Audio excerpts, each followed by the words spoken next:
Međunarodni sajam građevinarstva jedna je od najvećih smotri te vrste u regionu. Ove godine organizuje se pod sloganom "Oduvek i zauvek graditi". Na sajmu učestvuje više od 800 izlagača, od kojih je oko 250 iz Evrope i Azije. Zastupljene su sve oblasti građevinarstva, od najsavremenijih materijala, opreme, alata, mašina, inovacija u projektovanju i upravljanju projektima, do novih sistema za gradnju, uređenje i održavanje objekata, adaptacije, rekonstrukcije i opremanje enterijera. Među mnogobrojnim izlagačima svoje proizvode je predstavilo i kragujevačko preduzeće Tara, koje se bavi proizvodnjom i prodajom parketa. Firma se proteklih 20 godina borila za svoje mesto na tržištu, a danas je jedna od 1000 najuspešnijih preduzeća u Srbiji. Ove godine, nakon 5-6 godina izlaganja, imamo posebnu ponudu novih kolekcija prirodnih podnih obloga.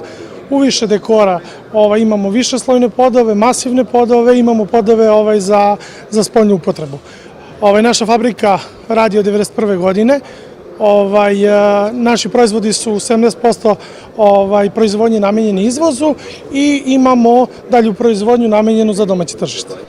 Za vreme trajanja sajma i 2 nedelje nakon sajma možete iskoristiti naš specijalni popust od 20%, a više o našim proizvodima možete pogledati na sajtu www.taraparket.com. U okviru sajma tradicionalno se organizuju i brojne sajamske manifestacije, a nacionalne izložbe su samo neke od njih. Na izložbama se ove godine predstavljaju građevinari iz Češke, Slovenije i Turske. Međunarodni sajam građevinarstva biće otvoren do subote 20. aprila.